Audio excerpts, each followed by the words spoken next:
नमन नटवरा विस्मयकारा कालिदास कविराज रचित है गानी शाकुंतल रचितो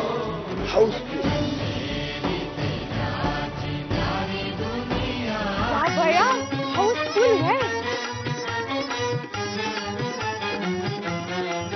हाउसफुल हाउसफुल हाउसफुल हाउसफुल हाउसफुल हाउसफुल हाउसफुल हाउसफुल हाउसफुल हाउसफुल हाउसफुल. नमस्कार. माय मराठीच्या समृद्ध मराठी भाषेला सलाम करत इथल्या मातीचा कला सुगंध तुम्हा रसिकांपर्यंत पोहोचवणाऱ्या हाऊसफुलच्या आजच्या भागात तुमचं हाऊसफुल स्वागत. लाभले आम्हास भाग्य बोलतो मराठी.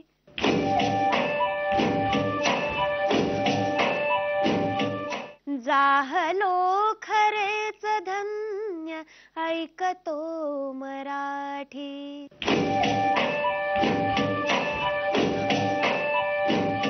धर्म पंथ जात एक जाणतो मराठी.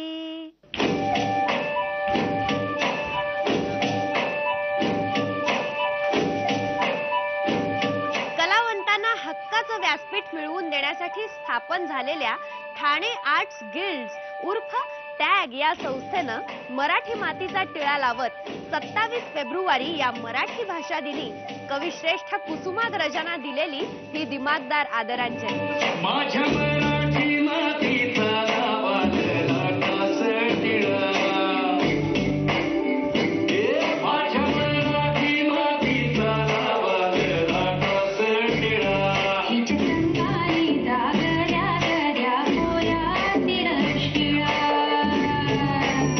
माझ्या मराठी मातीचा लाटास टिळा.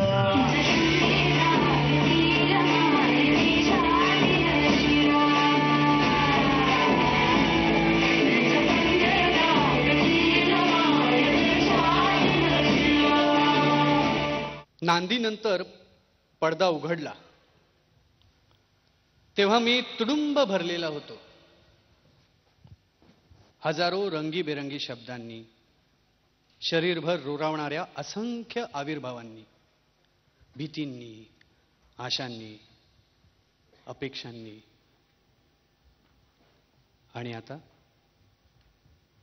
भरत वाक्य संपल्यावर सर्व प्रेक्षालय रीते झाले आहे आणि संहितेत नसलेल्या प्रयाणाची तयारी करत मी उभा आहे रंगमंचावर एकटा.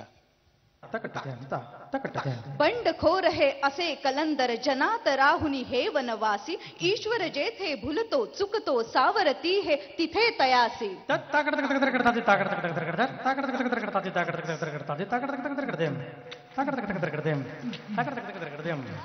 ओळखलं का सर मला? पावसात आला कोणी, क्षणभर बसला, नंतर हसला, बोलला वरती पाहून. गंगामाई पाहुणी आली, गेली घरट्यात राहून.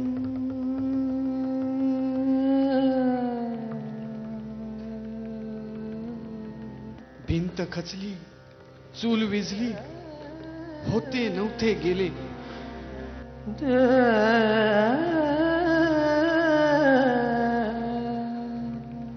प्रसाद म्हणून पापण्यांमध्ये पाणी थोडे ठेवले.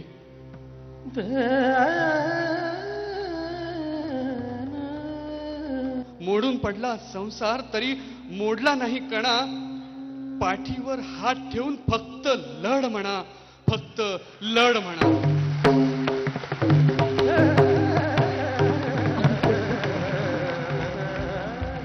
खरंय मित्रांनो, ती असती तर मी हरवलो नसतो, मी हरवलो नसतो.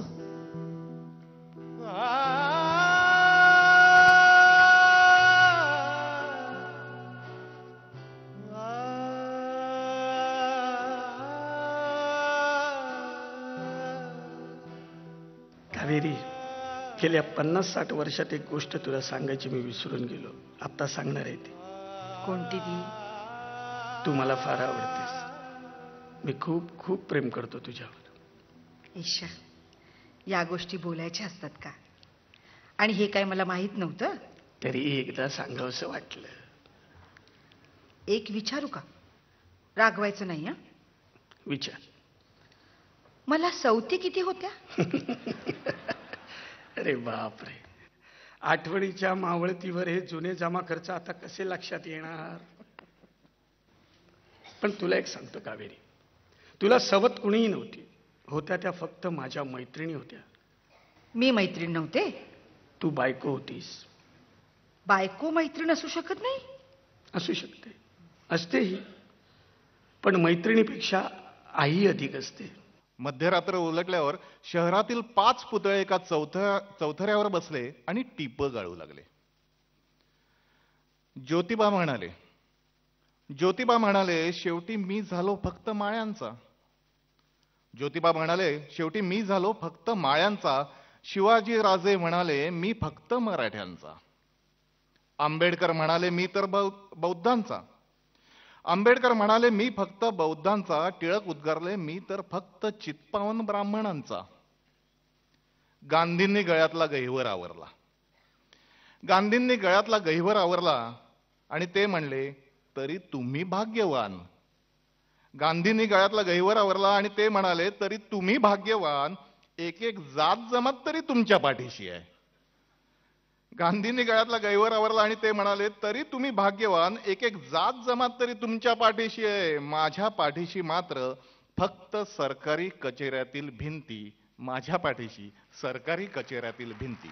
परभाषेतही भापारंगत ज्ञान साधना करा तरी. माय मराठी मरते इकडे, परकीचे पद चेपू नका. समान मानव माना स्त्रीला, तिची अस्मिता खुडू नका.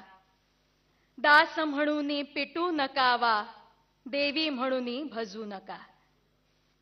लाख लाख जन माझ्यासाठी जळले मेले विसरू नका. लाख लाख जन माझ्यासाठी जळले मेले विसरू नका. मीच विनविते हात जोडून, वाट वाकडी धरू नका. वाट वाकडी धरू नका.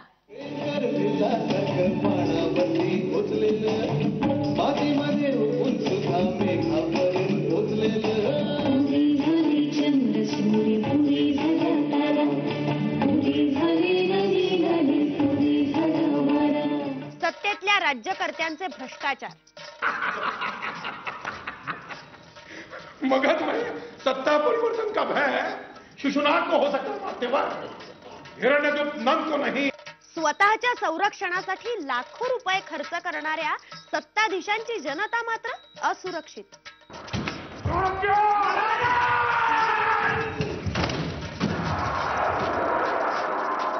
वाढती महागाई, बेरोजगारी यातच वाढत्या कराच्या बोजाखाली आम आदमी पुन्हा एकदा भगवान भरोसे. गांधार के क्या समाचार है?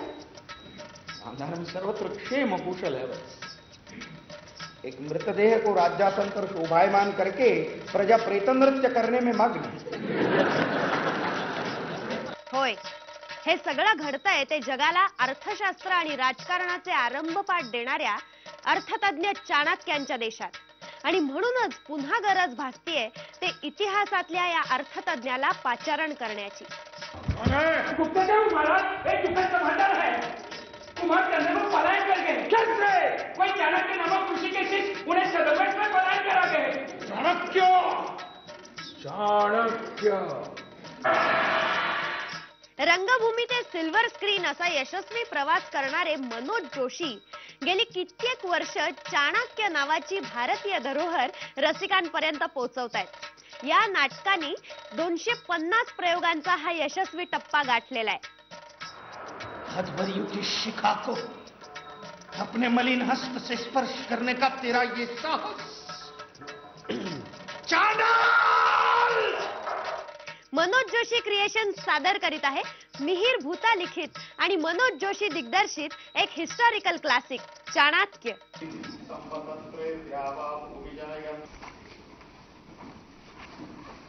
कुमार मौर्य की अस्वस्थता का प्रयोजन. प्रणाम आचार्य. कल्याण. आचार्य आप तक्षशिला से कब पधारे? तक्षशिला से नहीं कुमार, कोसल से आ रहा. कोसल से? हाँ. भारतवर्ष में वीरत्व की शोध कर रहा. माझी सगळी जडणघडण मराठी रंगभूमीवर झाली. गुजराती भाषेतल्या नाटकातून काम केले. वेगवेगळ्या कल्चरमध्ये काम करायला मिळालं. 1990 साली जेव्हा हे नाटक माझे मित्र आहेत मिहीर भूता, त्यांना मी सांगितलं की अशी अशी कल्पना आहे. आणि माझे गुरुजी होते संस्कृतचे भातखंडे शास्त्री, ते या विषयावर प्रवचन देत असत. तर ते कुठेतरी शालेय जीवनामध्ये माझ्या डोक्यात होतं. ते मी त्याला सांगितलं आणि 90 साली हे नाटक गुजरातीत त्यांना माझ्याकरता म्हणून लिहिलं. आपली जी धरोहर आहे, आपली जी संस्कृती आहे किंवा आपलं जे नीती शास्त्र आहे, त्याच्यातलं सर्वश्रेष्ठ हे कौटिल्य अर्थशास्त्र आहे. आज आपल्या देशाची जी परिस्थिती आहे, त्या परिस्थितीमध्ये आणि 2500 वर्षापूर्वीच्या या भारतवर्षाच्या परिस्थितीमध्ये फारसा बदल नाही आहे. कारण त्यावेळी छोट्या छोट्या गणराज्यांमध्ये हा देश विभागला गेला होता. त्या छोट्या छोट्या गणराज्यांना एकत्रित करून हा भारतवर्ष एकसंध असा केला आणि एक राजा, एक छत्री शासन चंद्रगुप्ताचं या देशाला देऊ केलं. He was a king maker. Kautilya महोदय, आप मगध में अतिथि हैं. मगध के आंतरिक कलों को उकसाकर अपना सम्मान कम मत कीजिए. मगध के आंतरिक कलहों से मुझे कोई प्रयोजन नहीं है महामत. मैं तो केवल सत्य का उच्चारण कर रहा हूं. आपका सत्य राज्यद्रोही है. सत्य राज्यद्रोही नहीं होता महामत, किंतु जो राज्य सत्य से विपरीत होता है वह राज्य सत्यद्रोही है. आज मैं ये दावे के साथ कह सकता हूं, मैं कई शोज देखता हूं, कई जगह जाता हूं, इस समय ये नाटक भाषा के रूप में, इसकी डिजाइन के रूप में, इसके क्राफ्ट के रूप में, इसकी लेखनी के रूप में, I think this is the one of the best play at the moment. 10 साल बाद भी, 15 साल बाद भी, 50 सालों के बाद भी मुझे लगता है कि ये प्ले, ये जो हिंदी नाटक है, ये कंटेम्परेरी बना रहेगा. ब्राह्मणों को अधिकार होता है दान मांगने का, मंत्री श्रेष्ठ, दान देने का नहीं. किंतु मैं विष्णुगुप्त चाणक्य उस नियम को यहां पर भंग कर रहा हूं. मांगो चंद्रगुप्त, यदि तुम में पात्रता है तो मांगो. मैं आर्य विष्णुगुप्त चाणक्य तुम्हें केवल मगध नहीं, संपूर्ण भारतवर्ष का चक्रवर्ती पद देने के लिए. It's a very proud moment. हम सबके लिए एक बहुत बड़े गर्व की बात है कि 250वां प्रयोग चाणक्य नाटक का हो रहा है मनोज जोशी जी के निर्देशन में. एंड सभी कास्ट और क्रू के लिए एक बहुत सीखने वाली बात है, ना सिर्फ एज अ कलाकार बल्कि इंसान के ह्यूमन बीइंग के रूप में भी. और ये सारा श्रेय जाता है आपको, ऑडियंस को, जिन्होंने अपना आशीर्वाद दिया है इतने सालों तक. और हमें आपसे प्रार्थना करते हैं कि अपना आशीर्वाद और प्यार ऐसे ही बनाए रखिए. मगध में सत्ता परिवर्तन का भय है. शिशुनाथ को हो सकता है मध्यवर्ग, हिरण्यगुप्त नंद को नहीं. महाराज, ये व्यक्ति सर्प से भी अधिक भयंकर है. मूर्ख व्यक्ति सर्प और रस्से का भेद नहीं जानता. ह्या नाटकाला आज 250 शोज कंप्लीट होत आहेत. खूपच वेगळा अनुभव आणि एक नाविन्य, दर वेळेला एक नाविन्य असं, म्हणजे हे नवीन नाटक आम्ही करतो दर शोला असं वाटत असतं.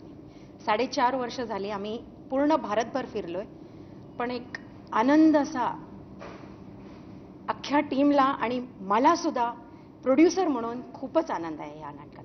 ये नाटक आज देश के लिए ज़रूरतमंद विषय है ये, क्योंकि ये नाटक हम कमर्शियल तो ठीक है, लेकिन सारे लोगों को इसे ये माध्यम से संदेशा दे रहे हैं कि आज देश को इसी विषय पे सोचने की ज़रूरत है और देश को एक अखंड बनने की ज़रूरत है. राजा ही प्रजा का शिरोभूषण है, शिरस्त्राण. जिस प्रजा के सिर पर तुच्छ सा राजा हो, वो प्रजा भी शिरोभूषण ही नहीं राज करना चाहती। अब मगध की प्रजा को एक नया शिरोभूषण देने का समय आ चुका। रक्षक, इसका रक्षण सुरक्षित कर। मला एक कलाकार म्हणून जिवंत राहण्याकरता नाटक हेच बळ देतं आणि म्हणून मी नाटक सोडू शकत नाही आयुष्याच्या शेवटापर्यंत. मी नाटक जरी मी उद्या 500 चित्रपट केले, 800 चित्रपट केले, 1000 चित्रपट केले, तरी सुद्धा नाटक नाही सोडू शकत. मृत्यु की शिखा को अपने मलिन हस्त से स्पर्श करने का तेरा ये साहस, चांडाल! प्रत्येक प्रेक्षकानं, प्रत्येक या देशाच्या नागरिकाचा हा चाणक्य हा वर्तमान सुद्धा आहे आणि चाणक्य हे भविष्य सुद्धा आहे. तेरे राज्य का और राज्य व्यवस्था का उच्चाटन करूंगा, मगध की सत्ता चंद्रगुप्त को दूंगा और जब तक ये प्रतिज्ञा पूर्ण नहीं करता तब तक एक पात्र अधिक अन्न नहीं लूंगा. संध्या काल के पश्चात जल का त्याग करूंगा. संध्या के समय सविता सूर्य नारायण को अर्घ्य नहीं दूंगा. और धनानंद, मेरे शीश को देवी छिन्न मानकर इस शिखा का बंधन नहीं करूंगा. चाणक्य!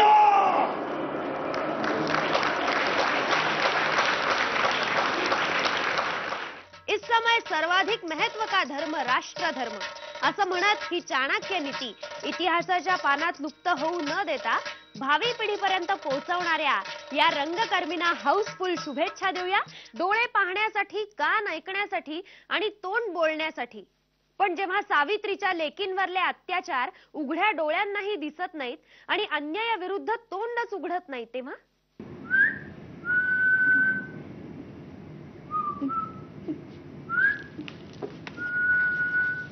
तेव्हा कानांनाही ऐकू न येणारी एक किंकाळी चित्कारते शांतपणे. Silent scream.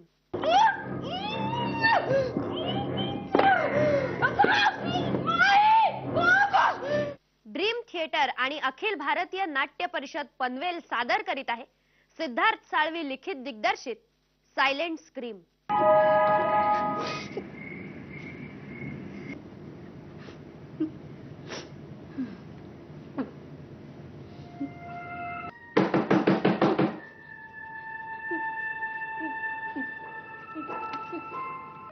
कोण आहे? मॅडम मी म्हणजे आता मी अहो, पण तुमच्या मी या शब्दाला काही अस्तित्व आहे की नाही? आता मी कोण हे समजेल तुम्हाला दार उघडावं लागेल. काय हवंय तुम्हाला? परवानगी. कसली? आत येण्याची. हो, पण का? समोर घडणाऱ्या गोष्टी सहज इग्नोर करणाऱ्या सध्याच्या पार्श्वभूमीवर नाटकातली पात्र एकमेकांकडे न बघता संपूर्ण नाटक घडवतात. या अभिनव प्रयोगात ऋतुजा बागवे आणि स्वप्नील हिंगडे यांच्या मध्यवर्ती भूमिका आहेत. हे बघा, मी दार नाही उघडणार आहे. मग एक काम करा, तुम्ही बाहेर या. हो, काय बरळताय? काय नाही मॅडम, पाऊस वाढत चाललेला म्हणून नाही, तुमचं घर दिसलं म्हणून इकडे नाही, आलो. जाओ ऐकून तुम्ही. तरी घ्या. जाओ तुम्ही, पाया पडते तुमच्या. पाया? आता ते करायला पण बाहेर यावंच लागेल. सायलेंट स्क्रीम हे नाटक खूप वेगळं आहे. त्याचा विषय वेगळा आहे, त्याची मांडणी वेगळी आहे, सेट वेगळा आहे. तुम्ही सेट बघाल तो सेट असा तुम्ही कधीही बघितला नसेल असा सेट आहे. त्याची मांडणी, त्याची प्रकाश योजना खूप वेगळ्या पद्धतीने हाताळलेला आहे. आत्ताचा करंट विषयावरती आधारलेला आहे. पण हे सगळं करताना आम्हाला फक्त एवढंच वाटतं की ह्या सगळ्यामधनं जर आम्ही एक कुटुंब किंवा एक स्त्री जर आम्ही सुरक्षित करू शकलो तर कदाचित ते आमच्या नाटकाचं खरं सक्सेस असेल. मी तुम्हाला खेळ समजवतो. खेळ अगदी सोपा आहे. म्हणजे मी तुम्हाला तुमच्या आयुष्यातल्या 4 गोष्टी सांगणार. त्या 4 गोष्टी बरोबर आल्या तर तुम्ही एक एक पाऊल पुढे यायचं आणि चुकीचे असतील तर एक एक पाऊल मागे जायचं. 4ही गोष्टींची उत्तरं जर मी बरोबर दिली तर 4 पावलं पुढे येऊन तुम्ही हा दरवाजा उघडायचा. कळलं? अगदी सिंपल आहे. कळलं का? काय? प्रयोग म्हणून आम्ही दोन्ही दरवाजे काढून टाकलेले. ते म्हणजे दरवाजे नसताना प्रेक्षकांना दरवाजे आहेत असं भासलं तर यात आमचा खरा विजय होता त्यावेळी. आणि तो प्रयोग सुदैवाने चांगला झाला, म्हणजे यशस्वी झाला. त्यामुळे मग आम्ही तेच नाटक प्रायोगिक लेवलला आणायचं ठरवलं. तुम्हाला विस्कटलेल्या नात्यांचा आणि हरवलेल्या भावनांचा खूप त्रास होतो.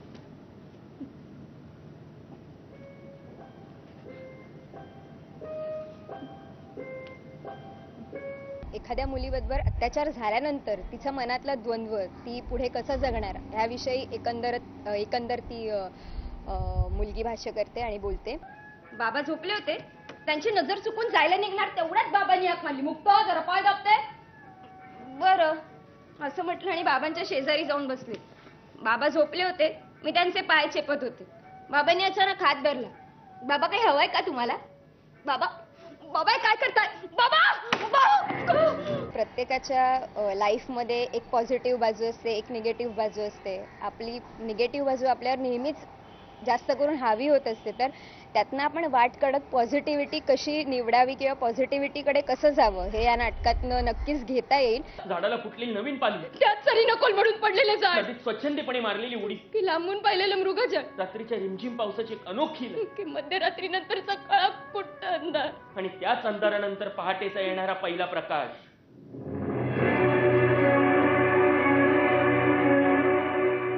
व्यावसायिकता, बॉक्स ऑफिस, ऍक्टर्स रॉयल्टी या पल्याड जाऊन केवळ नाटक वेडापायी नवे प्रयोग न घाबरता करणाऱ्या नव्या पिढीच्या या प्रयत्नांना हाऊसफुल दाद हवी ती तुम्हा रसिकांची, आणि ती तुम्ही अवश्य द्याल अशी आशा करूया.